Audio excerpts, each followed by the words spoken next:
Webinar is now streaming live to Facebook. All right. I'll double check.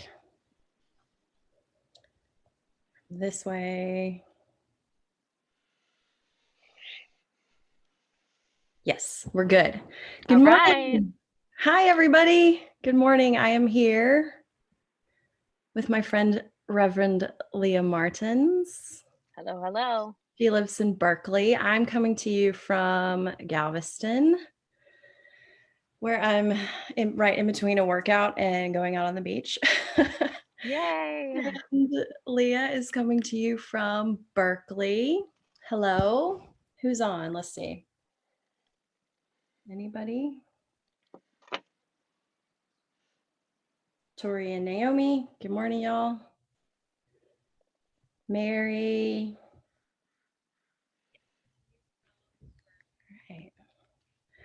All right.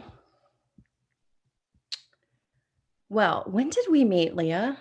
I was trying to think of when that would I have think been. it was before I moved to Iowa, like probably some vineyard conference or something. Because I think I knew who you were when I was getting ready to go. I think we might have done a worship at a retreat or something I know together. we did music together a couple of times.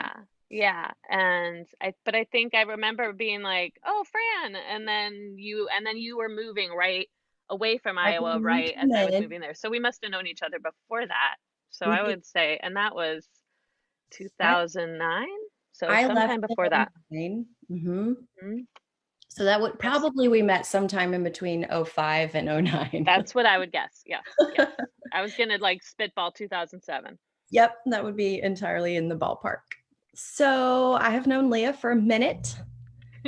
We didn't know each other super well, but I'm Right. We've kind of very been like ships crossing. yes. Mhm. And we did play music together a couple of times. And you guys, Leah is an amazing and beautiful musician. And I want to say that you came and like guest led worship Oh yeah. at our Hmm. church.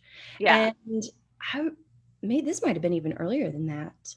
Because I think that was the first time I ever got a chance to play with like a strong woman band leader. I think you were Mm. it. I think you were like one of the Mm. first strong woman band leaders I ever got to play with. So that was cool. That makes me happy to hear. Yeah. Hmm. Leah, I just want to read your bio because that's cool to do. Let's see. Now I lost it because I had to go back to my instructions. Here it is. Okay. Leah is the founding pastor of Haven Berkeley Faith Community in Berkeley, California. After growing up in Southern California and studying theater in the Midwest, oh, you have a couple of theater nerds here on this live stream with you. Yay, theater nerds. Yeah, Tori loves theater also. Nice. And spending several years as a professional gigging singer-songwriter, fronting an alt-folk rock band in Chicago, Leah did something equally ridiculous and impractical and entered seminary to begin the process of preparing to start an inclusive community of faith that would come to be called Haven. Leah has a master's in Christian ministry from North Park Seminary in Chicago and served for 5 years as worship pastor of Sanctuary Community Church in Iowa City, which is my like home church, before moving to Berkeley in 2015. In addition to leading Haven, Leah is wife to Jason and mother to 3 children ranging ages 8 to 14. Welcome, Leah. Thank you so much for coming on Yay. Coffee with the Pastor. Yes. Peace of Christ Church. Thank you. I'm excited to be here. I know a little bit about what you all have been doing, and I think it's amazing. And Fran, I've been using some of your litanies at Haven, and they always go off so well. I'm People that so makes me so appreciate them. happy. We just did it last week. We had a lament service, specifically, kind of around some of the themes I'll be talking about a little bit today. But whenever I'm kind of like, oh, we could use a good litany for this, I start with you. So, Thank you. I'm so glad. mhm. So yeah, Fran asked me to give a little context for myself and our community, so I can start just by naming that for the Peace of Christ folks. Haven is, well, I moved to Berkeley. It's now been just about 6 years. It was June 2014. And it was that fall that we kind of started with a very small group. I think there were 9 of us total, and some kids. And then we've been slowly kind of growing from there. And it was Easter 2016 that we launched services outside the house. At that point, we were probably about, um, 25 adults or something like that, and some kids. And, that was an interesting time to start a church in 2016, because I think Say the least. none of us knew what was coming. And in retrospect, though, I had been on this journey to someday start a community of faith, leaving kind of trying to pursue music vocationally full time to ministry, all with this in mind. Moving to Iowa, all of that was still kind of where we're going. Is I think I'm supposed to someday go to California and start a faith community. That seems strange and like presumptuous, but it feels like the call that Jesus has on my life. So that had been happening for many, many years. But lo and behold, 2016 was the year that we were actually kind of more formally beginning. And, within 6 months, the election happened. And I think it defined in a real way kind of who we were understanding ourselves to be. And there was certainly a lot of tumult in that, as I started speaking out more clearly, on issues of justice, on issues of identity, really leaning into progressive values and a different way of understanding Jesus-centered faith than I think many of those who would identify as Trump supporters for sure. A lot of people felt uncomfortable, and we certainly lost folks in that 2017 year. But we also found more of a way to articulate, I think, what we felt called to be. We started naming being a community that, we use this Venn diagram, lives in the tension of trying to hold being a community that's safe for a diverse group of people, and is Jesus centered as our kind of spiritual orientation. And to lean into the intersections of those means we have to talk about intersectionality.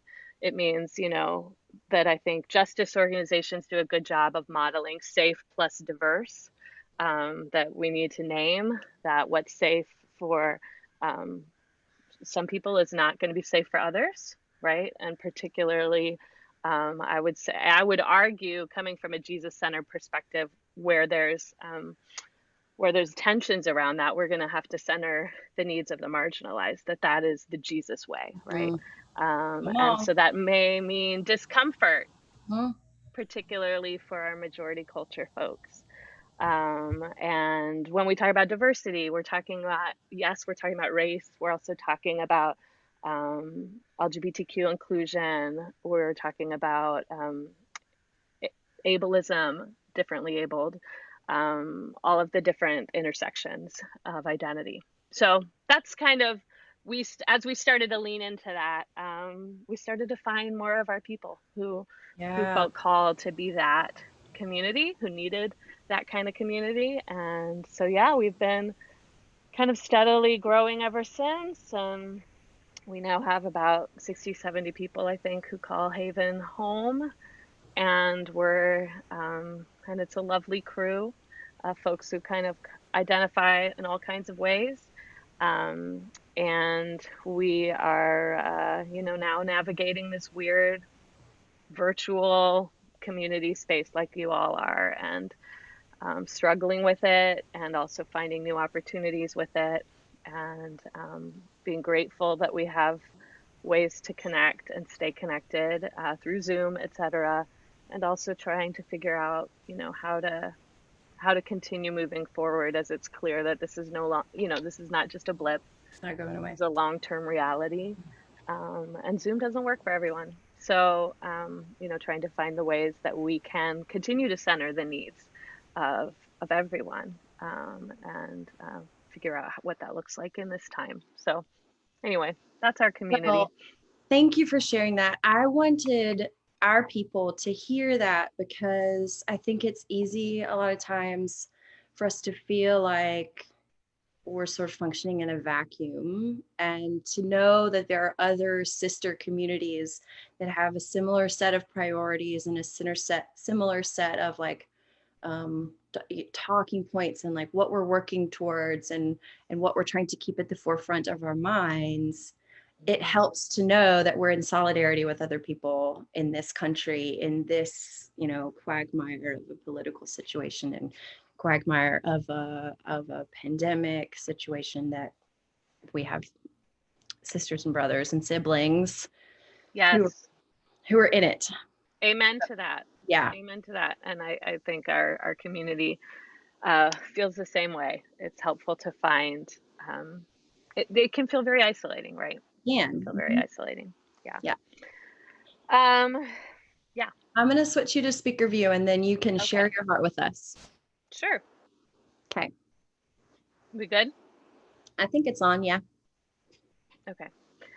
Yeah. So when Fran asked what I wanted to talk about, I mean, I thought the thing that kind of came to mind is I can let you all into the conversation we've been having at Haven the last couple months.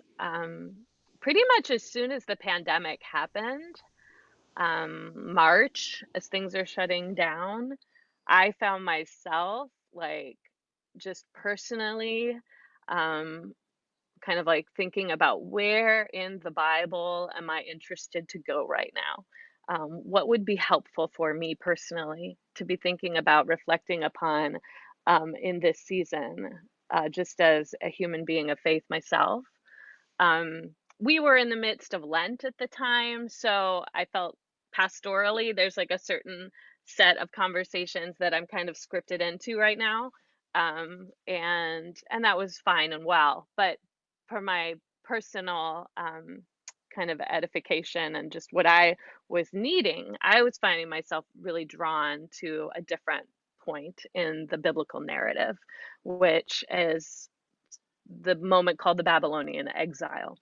And so now that we're not in Lent, and we're not in Easter, and we've kind of emerged from that whole season, and as we've been in this moment of pandemic life longer, and we're also dealing with, I would say, even more places of crisis, um, and things being torn open in terms of uh, the very needed uprisings for racial justice in the wake of the George Floyd killing. Um, as the next election is drawing close, all of that, I have found myself continuing to resonate and feel like, oh, I think it's helpful for us as a community to really explore this moment in the biblical narrative, because I think it really offers us some interesting lessons about enduring a season of prolonged crisis. So I'm not going to assume that y'all are very familiar with this part of the biblical story, because I know I personally have never really heard it preached on much at church. I think most of our folks have found a lot of folks weren't really aware of this part of the story in our community. So maybe I'll just start by just giving you a little bit of like, where is this in the story? What is this moment you're talking about? And then just to name it, maybe a few things that I find interesting to reflect on in this season for you all to have your own reflection. Does that sound good? Love it. So, the Babylonian exile is this period. It lasted probably 70 to 75 years, but it comes really towards the end of the whole narrative of the Hebrew Bible.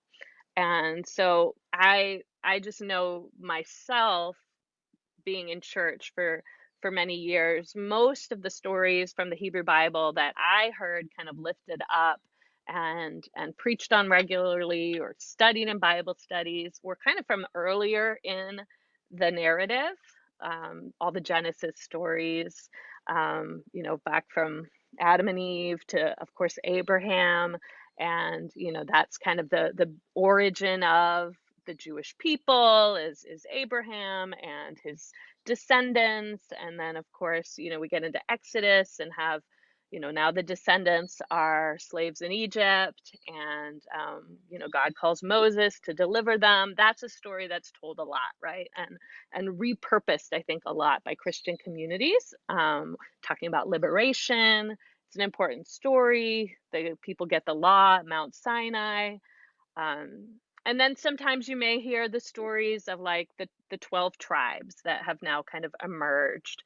And these 12 tribes of Israel, named after the various sons of Jacob, they take over the promised land. There's, a whole season of conquest, which I won't talk about, but, questions about that. But there's promised land. That's the idea. And then eventually we get into the monarchy time period, which is like King David is the most famous kind of monarch on the throne. Eventually Solomon, his, you know, descendant on the throne, builds the temple. All of that happens. And then I feel like that's kind of generally what's covered personally in like a lot of Christian contexts.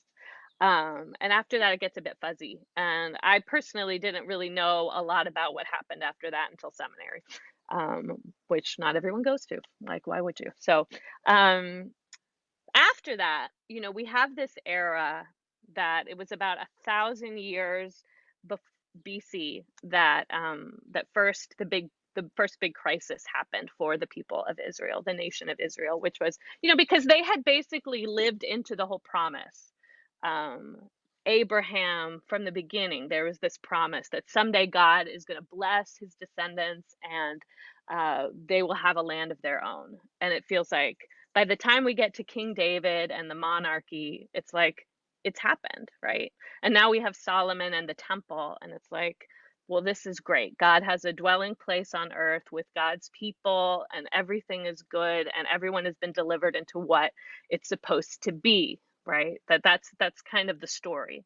And then we have this major crisis that happens about 1,000 years before Christ, is the like a big political schism, and the kingdom of the people of God, the kingdom of Israel, has to split into two groups because they can't do it together politically anymore. And a couple hundred years after that, uh, the the northern kingdom, which at this point was called Israel and had the property of about 10 of the 12 tribes.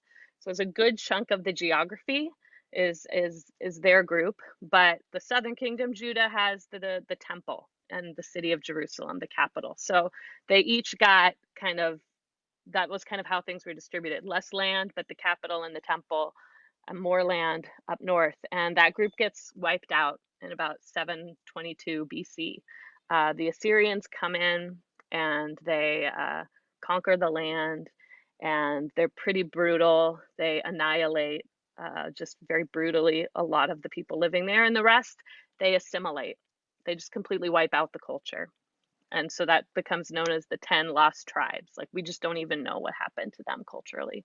And all that remains now, like all that remains of the whole promise that, the people of God had been hanging on to from the time of Abraham, is this like little state of Judah and the city of Jerusalem.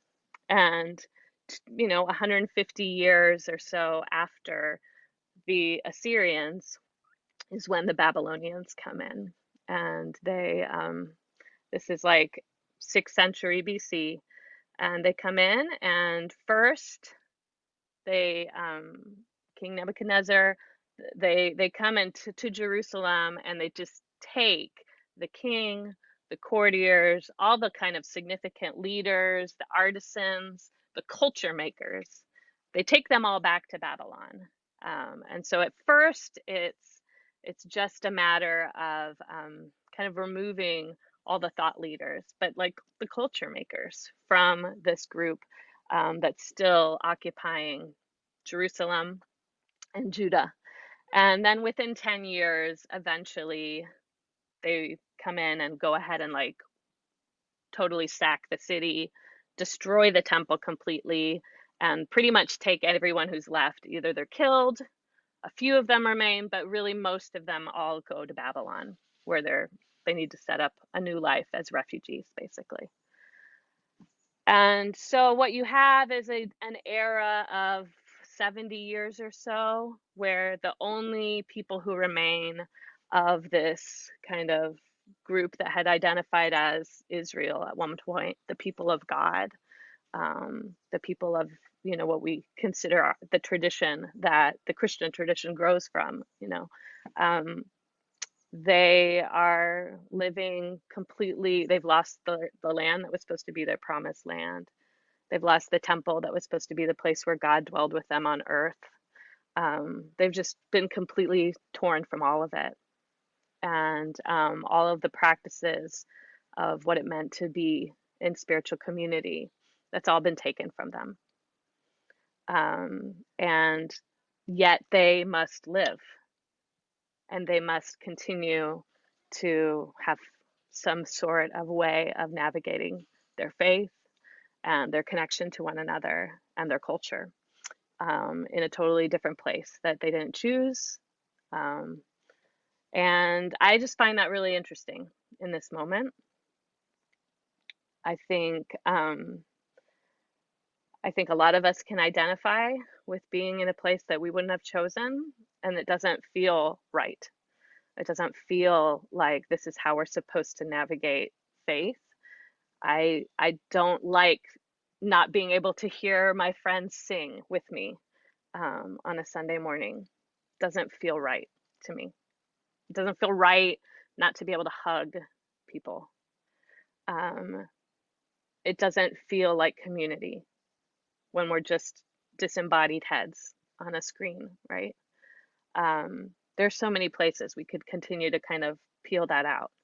But but what I find interesting about the exile is this idea of, and yet people, faith is sustained, community is shaped by these kinds of prolonged seasons of crisis and the ways that human beings navigate them and the ways perhaps that God might show up in them.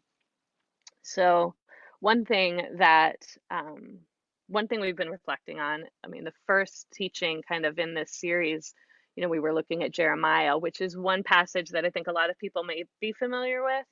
In Jeremiah 29, there's that verse that gets quoted a lot. For I know the plans I have for you, says the Lord, plans to prosper, not to harm you, plans to give you a hope and a future, right? People take that out of context all the time, don't realize what it's being talked about.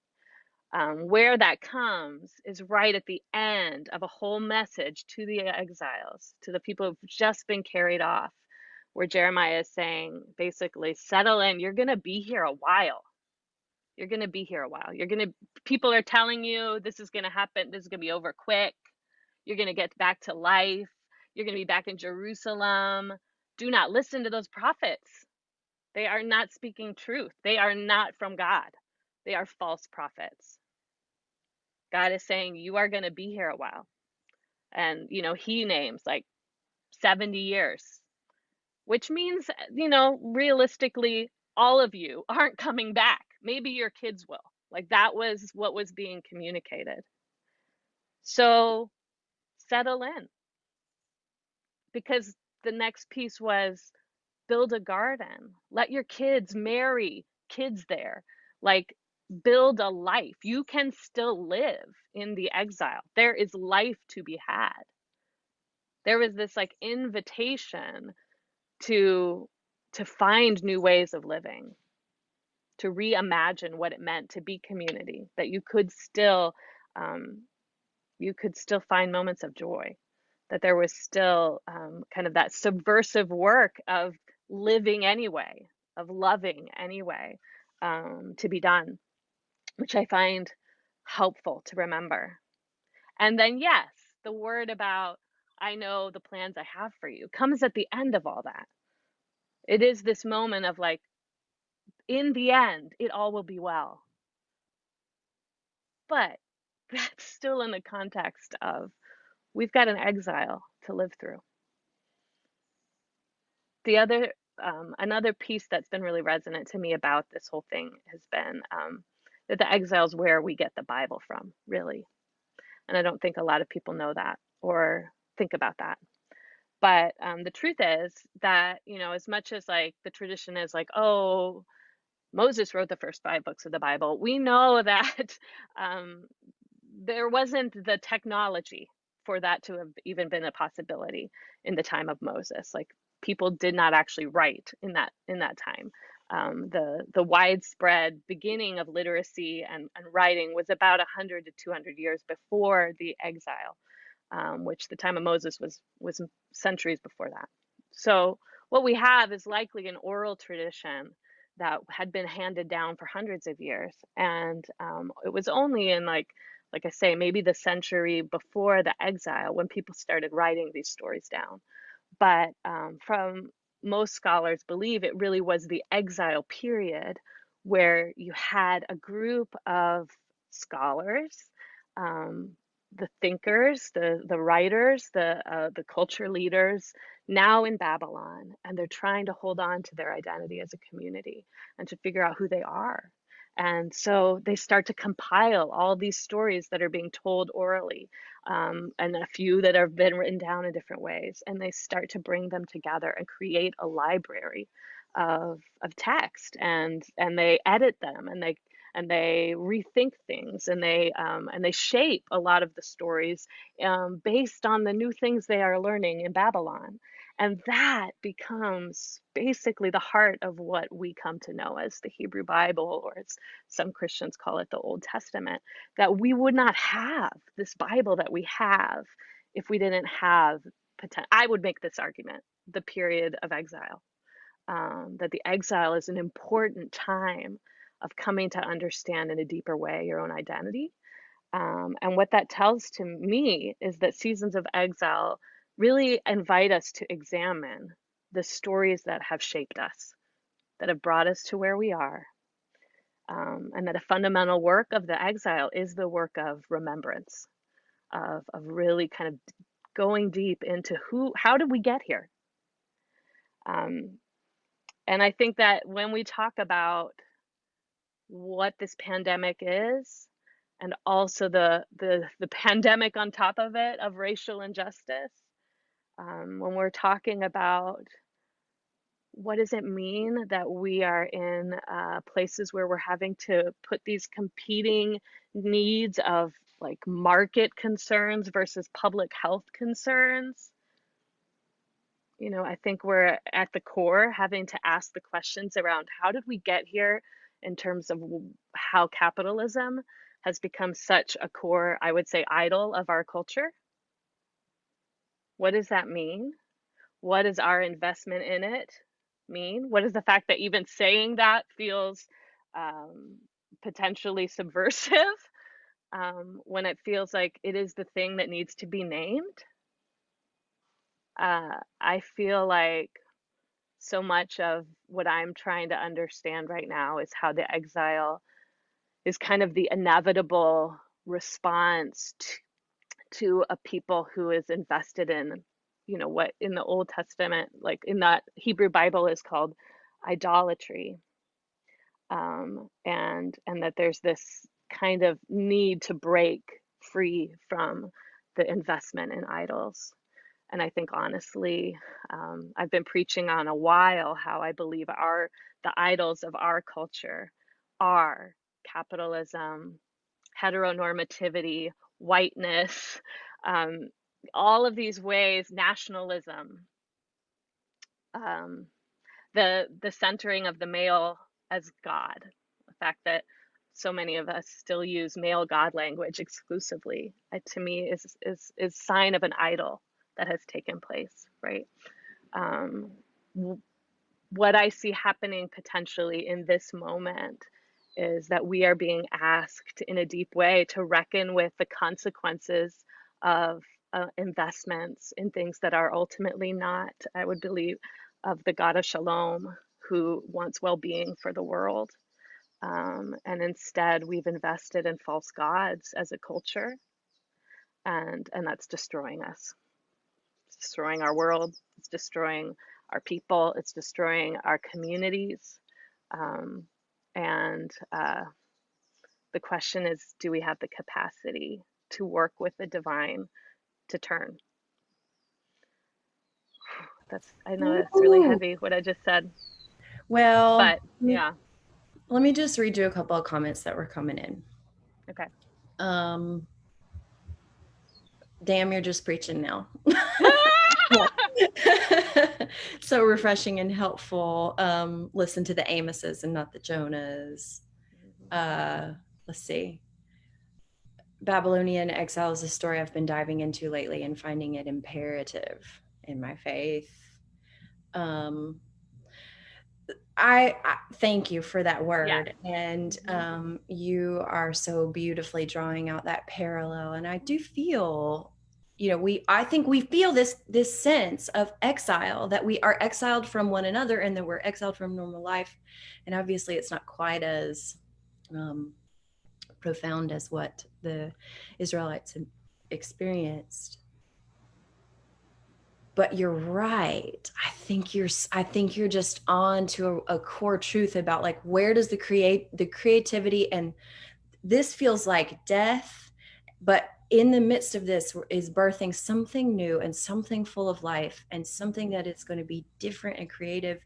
Yeah. And hopefully what we're doing is getting rid of, like you say, the false Hmm. gods and doing Hmm. a clean out. And I loved what you said. In fact, I made a comment of it. The work of exile is the work of remembrance, which is just Yes. so beautifully put. Yep. Thank you very much. We were getting to 35 minutes, but we Yes. invite everyone to continue the conversation here in the comments on our Facebook page. We've got a whole conversation going on in here that we'd love to Okay. continue. And thank you so much, Of Leah. course.